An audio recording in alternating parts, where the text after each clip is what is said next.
Students, आप सभी का एक बार फिर से हमारे यूट्यूब चैनल पर हार्दिक स्वागत है। मैं नरपत सिंह शेखावत, मैथ्स फैकल्टी सार्थक इंस्टीट्यूट भीलवाड़ा। जैसा कि आप सभी को पता है कि 18 जून को बीएससी थर्ड ईयर के एग्ज़ाम डेट आ चुकी है कि कब एग्ज़ाम होने हैं। तो 18 जून को डेट दी है और एग्ज़ाम जो स्टार्ट होंगे वो एग्ज़ाम है 16 जुलाई से। और एग्ज़ाम का जो टाइम टेबल आया उस टाइम टेबल के अंदर बहुत ही कम गैप है। मैथ्स के पेपर में तो गैप ही नहीं है, कंटिन्यू पेपर है। तो उसको ध्यान में रखते हुए और बच्चों के बार बार कॉल आ रहे हैं कि सर हमारे को ऑनलाइन थोड़े बहुत वीडियो प्रोवाइड करो जिससे हम अच्छे से तैयारी कर सकें, अच्छे से रिवाइज कर सकें। तो उसके लिए मैं एक टॉपिक स्टार्ट करने जा रहा हूँ और वो जो टॉपिक है वो पेपर नंबर 2 है, कॉम्प्लेक्स एनालिसिस। कॉम्प्लेक्स एनालिसिस का एक चैप्टर है, 5th चैप्टर कन्फर्मल मैपिंग।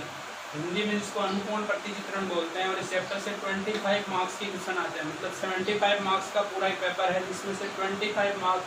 इसका मतलब ये अपने आप में एक इम्पोर्टेंट चैप्टर है। तो मैं इसी चैप्टर को स्टार्ट करने जा रहा हूँ और इस चैप्टर को स्टार्ट करने से पहले इसकी बेसिक जानकारी के बारे में बात करेंगे। बेसिक जानकारी मतलब सबसे पहले मैं बात करूँगा इसकी मैपिंग की। मैपिंग को हिंदी में बोलते हैं प्रतिचित्रण और इसी का इंग्लिश में एक अलग नाम और है ट्रांसफॉर्मेशन। एग्जाम में पूछ किया जाता है 1.5 मार्क्स में कि ट्रांसफॉर्मेशन क्या होता है। तो सबसे पहले बात करते हैं मैपिंग या ट्रांसफॉर्मेशन या फिर प्रतिचित्रण क्या होता है। वैसे तो आप 11वीं क्लास में पढ़ चुके हो कि प्रतिचित्रण क्या चीज़ है। जैसे मैंने एक फंक्शन लिखा है यहाँ पे f of x equal to कुछ भी लिख दिया 2x, या मैंने f of x equal to लिख दिया 2x माइनस प्लस 5, या आपने f of x equal to x square लिख दिया। तो ये f of x equal to x square अपने आप में एक मैपिंग है। कैसे मैपिंग है इसको अपन एक सेट डायग्राम के द्वारा बता सकते हैं। जैसे मैंने बनाया यहाँ पे एक सेट डायग्राम। सेट डायग्राम में इधर एलिमेंट लिखे मैंने 1 2 3 4 सो ऑन। और इधर क्या एलिमेंट्स होंगे उसके बारे में अपन बात करेंगे। और आपको पता है कि इधर जो एलिमेंट लिखे जाते हैं वो किसके होते हैं, x के, और इधर एलिमेंट लिखे जाते हैं वो किसके होते हैं, y के। और y को ही क्या बोला जाता है, f of x बोला जाता है। जैसे आप इसमें 1 पुट करोगे x की जगह तो आपको जो इसकी मैपिंग मिलेगी वो 1 का स्क्वायर मतलब 1 मिलेगी। यदि आप 2 पुट करोगे तो यहाँ मैपिंग क्या मिलेगी, 2 का स्क्वायर कितनी मिलेगी 4। यदि मैं 3 पुट करूँगा तो मेरे को मैपिंग क्या मिलेगी 9। 4 पुट करूँगा तो मैपिंग क्या मिलेगी 16, सो ऑन।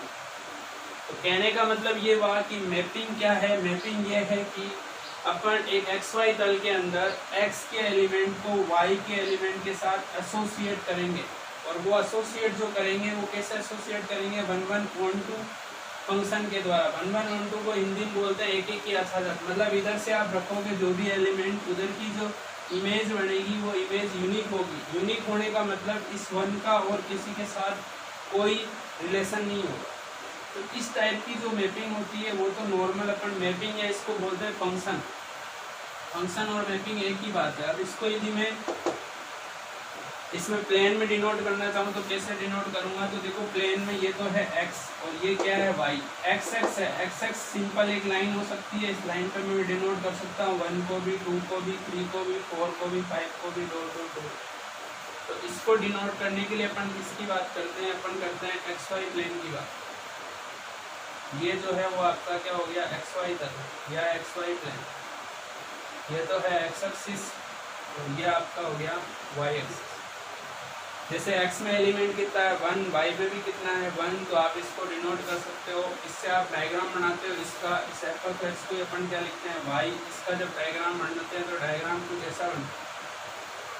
तो ये f of x equal to x square क्या हो गई, ये 2D के अंदर एक मैपिंग हो गई। इसके अंदर 2D के अंदर, पर अपन जो चैप्टर पढ़ रहे हैं मैपिंग वो किसके लिए पढ़ेंगे, यहाँ पे कॉम्प्लेक्स नंबर के लिए। ये जो मैपिंग हुई है वो किसके लिए हुई है, रियल नंबर्स की मैपिंग है। पर अब जो मैपिंग अपन पढ़ेंगे वो किसकी होगी, कॉम्प्लेक्स नंबर की मैपिंग होगी। तो कॉम्प्लेक्स नंबर की मैपिंग को कैसे डिनोट करेंगे, तो सबसे पहले मैं बता दूँ आपको कि प्रतिचित्रण या मैपिंग क्या है। तो प्रतिचित्रण या मैपिंग ये है कि x x के जितने भी एलिमेंट है उन सबको y x के साथ क्या किया जा रहा है, एक रिलेशन के द्वारा एसोसिएट किया जा रहा है। और वो रिलेशन जो है उसी को अपन क्या बोलेंगे, मैपिंग बोलेंगे। ये जो मैपिंग है वो किसकी है, रियल नंबर्स की। पर अपना जो चैप्टर है वो क्या है, कॉम्प्लेक्स। तो अब अपन पढ़ेंगे कॉम्प्लेक्स नंबर की मैपिंग क्या है। तो मैपिंग जो पढ़ेंगे किसकी पढ़ेंगे, कॉम्प्लेक्स नंबर की मैपिंग पढ़ेंगे। कॉम्प्लेक्स नंबर कैसे, जैसे मैंने लिखा f of z equal to z square, इसकी मैपिंग डिनोट करनी है, उस मैपिंग को कैसे डिनोट करेंगे तो उसके लिए देखते हैं, अपन बात करते हैं। आपको पता है कि जेड जो होता है वो क्या होता है, एक्स प्लस आयोटा वाई होता है, मतलब जेड के जो कोऑर्डिनेट होंगे वो क्या होंगे, एक्स कोमा वाई। तो कहने का मतलब ये हुआ कि जेड जो है वो अपने आप में ही 2D में है, 2D में मतलब x और y को डिनोट कर रहा है, तो अपने आप में किस में हुआ, 2D में हुआ। अब मैं इसको डिनोट करता हूँ, देखना कैसे, f ऑफ z, z की जगह आपने क्या पुट किया, x प्लस आयोटा वाई, तो यहाँ भी क्या पुट करोगे, x प्लस आयोटा वाई का होल स्क्वायर, तो क्या वैल्यू आएगी, a प्लस बी का whole square x square iota square y square 2xy आयोटा। और आप लोगों को पता है कि आयोटा स्क्वायर की जो वैल्यू होती है वो -1 होती है, तो यहाँ से f of x plus iota y की जो वैल्यू आई वो आई x square minus y square plus iota 2x। तो यहाँ से मेरे पास जो एफ ऑफ जेड है इसको मैंने नाम दे दिया कुछ भी यू एक्स वाई का फंक्शन, आयोटा ये किसका, वी एक्स वाई का फंक्शन। तो एफ ऑफ जेड बराबर क्या आ गया, इसको अपन शॉर्ट में ऐसे लिख सकते हैं कि एफ ऑफ जेड किसके इक्वल है, यू प्लस आयोटा वी। जैसे मैंने आपको बताया था कि एफ ऑफ एक्स को क्या लिखते हैं, वाई, इसलिए लिखते हैं कि बार बार एफ ऑफ एक्स नहीं लिखना पड़ेगा, इसीलिए इसको डिनोट करने के लिए भी अपन किसका यूज करते हैं, डब्ल्यू, इसका यूज करते हैं डब्ल्यू का। अब इसको सेट डायग्राम के जैसे डिनोट करेंगे, तो देखना सेट डायग्राम में ऐसे डिनोट करेंगे। जैसे मैं एक एग्जांपल लेता हूँ, अपन ने भी कहा कि एफ ऑफ जेड किसके बराबर है, जेड स्क्वायर के, और मैंने कहा कि जेड की वैल्यू है 1 + 2 आयोटा, तो मैं यदि यहाँ पे 1 + 2 आयोटा पुट करूँगा तो वैल्यू बताओ क्या आएगी, 1 + 2 आयोटा का होल स्क्वायर, तो क्या वैल्यू हो जाएगी, 1 + 4 आयोटा स्क्वायर प्लस 4 आयोटा, क्या वैल्यू आई, 1 आयोटा स्क्वायर की वैल्यू -1 + 4 आयोटा, तो यहाँ से वैल्यू आ गई -3 + 4 आयोटा। तो कहने का मतलब ये हुआ कि इसकी यदि अपन सेट डायग्राम बनाएंगे इसका, तो इधर आपने एलिमेंट क्या पुट किए हैं, 1 और 2 पुट किए हैं, तो यहाँ मैं लिखूंगा 1 और 2, और 1 और 2 की जो मैपिंग मिली मेरे को वो क्या मिली, -3 और 4। अब देखो ये अपने आप में 2D में, ये अपने आप में 2D में, तो अब 2D और 2D 4D तो है नहीं अपने पास, इसलिए अपन क्या करेंगे, इसको डिनोट करने के लिए कितने प्लेन की जरूरत पड़ेगी, अपने को 2 प्लेन की जरूरत पड़ेगी। एक प्लेन तो कौन सा होगा, जेड प्लेन, और दूसरा प्लेन जो होगा वो कौन सा होगा, डब्ल्यू प्लेन। तो इसको डिनोट करने के लिए अपने को कितने प्लेन की जरूरत पड़ेगी, कितने प्लेन की रिक्वायरमेंट होगी, तो 2 प्लेन की होगी। इसलिए अपन क्या करते हैं, यहाँ पे 2 प्लेन बनाते हैं। कौन कौन से 2 प्लेन होंगे, एक तो आपका जेड प्लेन होगा, ये तो हो गया जेड प्लेन, और एक जो होगा आपका वो कौन सा होगा, तो अगला जो होगा आपका वो होगा डब्ल्यू प्लेन। जेड प्लेन में जैसे एलिमेंट आपने पुट किए थे 1, और इधर क्या पुट किया था 2, तो ये एलिमेंट हो गया 1 2, और इसमें क्या पुट किया था, इसको u बोला जाता है, इसको v, जैसे यहाँ x है और यहाँ क्या है y। ये जो प्लेन है वो कौन सा है, w प्लेन है, w समतल है। इसमें जो एलिमेंट आए -3 और 4 है, तो इधर -1 -2 -3, इधर 1 2 3, तो ये एलिमेंट जो होगा आपका वो कौन सा होगा, -3 और 4।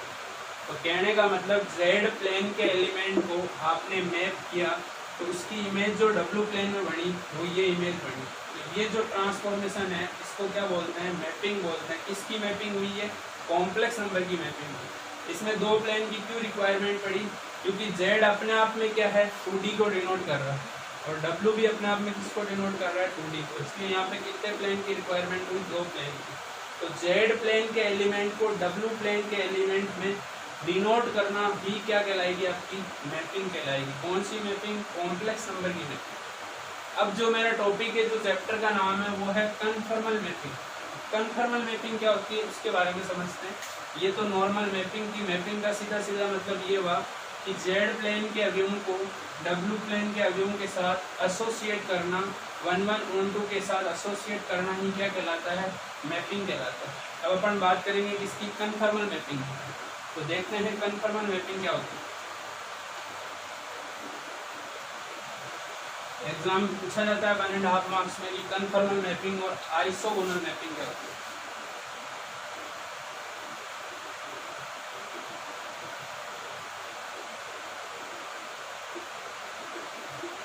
जैसे ये तो बनाया अपन ने कौन सा प्लेन, जेड प्लेन, और ये कौन सा प्लेन बनाया, डब्ल्यू प्लेन। जैसे अभी अपन ने देखा था कि जेड प्लेन के अंदर अपने को एक एलिमेंट मिला था कौन सा, 1 2।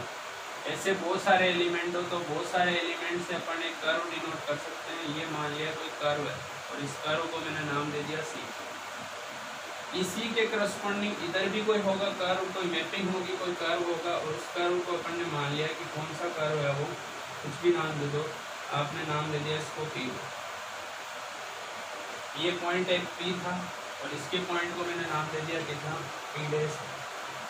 ठीक है, ये पॉइंट अभी अपन ने निकाला था, कुछ भी इधर बनाओ उधर बनाओ कोई दिक्कत नहीं, कुछ भी पॉइंट है, मान लिया पॉइंट कुछ भी है 3 4, तो बहुत सारे पॉइंट होंगे, एसोसिएट करके एक कर्व बन जाएगा। इसी प्रकार दूसरे अपन ने पॉइंट लिए, उनका एक सेट बनाया, जैसे बहुत सारे पॉइंट है दूसरे, उनसे भी एक कर्व बनाया। ये कर्व कौन सा होगा, C2 होगा। ये कर्व कौन सा है, C2, और ये कर्व कौन सा है, P1। ऐसे ही मैंने इसको एसोसिएट करते हुए कर्व बनाया जिसका नाम क्या है, P2। तो ये तो C1 और C2 कर्व का मैप हो गया, और ये किसका हो गया, P1 और P2 कर्व का मैप हो गया। तो बात किसकी कर रहे हैं, कन्फर्मल मैपिंग की। कन्फर्मल मैपिंग क्या होती है कि इस मैपिंग के अंदर 2 कर्व होंगे, यहाँ भी 2 कर्व होंगे, यहाँ भी 2 कर्व होंगे। जितना एंगल इसके साथ है, मान लिया इसके साथ जो एंगल बन रहा है वो कितना है, थीटा, तो इसके साथ एंगल बनेगा वो भी कितना होना चाहिए, थीटा। मैग्नीट्यूड दोनों का क्या होगा, इक्वल होगा, परिमाण दोनों का क्या होगा, इक्वल होगा। अब इधर ये सपोज इसकी जो डायरेक्शन है वो कौन सी डायरेक्शन है, एंटी क्लॉकवाइज, तो इसकी डायरेक्शन भी कौन सी होगी, एंटी क्लॉकवाइज। तो कहने का मतलब कन्फर्मल मैपिंग क्या होगी, ऐसे 2 कर्व होंगे कन्फर्मल मैपिंग के अंदर जिनका एंगल या जिसको हिंदी में अपन बोलेंगे कोण, तो कोण की जो डायरेक्शन है और मैग्नीट्यूड जो है वो दोनों क्या होना चाहिए, सेम होना चाहिए। हिंदी में बात करें तो इसकी दिशा व परिमाण क्या होंगे, समान। मतलब जेड प्लेन के अंदर जितना एंगल बना है उतना ही एंगल उन दोनों कर्व के बीच किसमें होगा, डब्ल्यू प्लेन में होगा। जो डायरेक्शन जेड प्लेन में होगी वो की वही डायरेक्शन किसमें होगी, डब्ल्यू प्लेन के अंदर होगी। तो इस टाइप की जो मैपिंग होगी उसको कौन सी मैपिंग बोलेंगे, कन्फर्मल मैपिंग बोलेंगे। पर यदि एंगल का मैग्नीट्यूड तो क्या हो, सेम हो। इस बार क्या बोल रहे हैं, मैग्नीट्यूड क्या हो, सेम, पर डायरेक्शन जो होगी, दिशा जो होगी वो क्या हो, अपोजिट होगी। इस टाइप के को अपन क्या बोलते हैं, इसको तो बोला था क्या, कन्फर्मल मैपिंग। कौन सी मैपिंग बोला था, कन्फर्मल मैपिंग। और इसको बोलेंगे आइसोगोनल मैपिंग। कौन सी मैपिंग बोलेंगे, आइसोगोनल मैपिंग। हिंदी में बोलते हैं इसको तुल्य कोणीय प्रतिचित्रण। मतलब दोनों कोण मैग्नीट्यूड में क्या होंगे, बराबर होंगे, पर उनकी जो डायरेक्शन होगी वो क्या होगी, अपोजिट होगी। तो मेन जो अभी तक कुछ नया नहीं पढ़ा है, कुछ ज़्यादा कुछ नहीं पढ़ा है, नॉर्मल पहला टॉपिक है कन्फर्मल मैपिंग। कन्फर्मल मैपिंग क्या होती है, कन्फर्मल मैपिंग वो होगी कि जेड प्लेन और डब्ल्यू प्लेन में ऐसे 2 कर्व होंगे जिनकी क्या होगा, जिनके बीच में जो एंगल होगा उसका परिमाण तो दोनों में क्या होगा, सेम होगा, और दिशा भी दोनों में क्या होगी, सेम होगी। यदि परिमाण में तो सेम हो पर दिशा विपरीत हो तो उसको कौन सा प्रतिचित्रण बोलेंगे, तुल्य कोणीय प्रतिचित्रण बोलेंगे। इसके आगे अपन पढ़ेंगे कुछ प्रारंभिक रूपांतरण होंगे, कुछ ट्रांसफॉर्मेशन होंगे, इसके बारे में जो अपन बात करेंगे कल, कि कौन कौन से ट्रांसफॉर्मेशन होंगे उसके बारे में बात करेंगे कल। तो आज के लिए इतना ही है, क्योंकि गर्मी बहुत ज़्यादा है और गर्मी को देखते हुए क्लास को यहीं पे ओवर करना पड़ेगा। Thank you. वीडियो को लाइक करें, शेयर करें, सब्सक्राइब करें।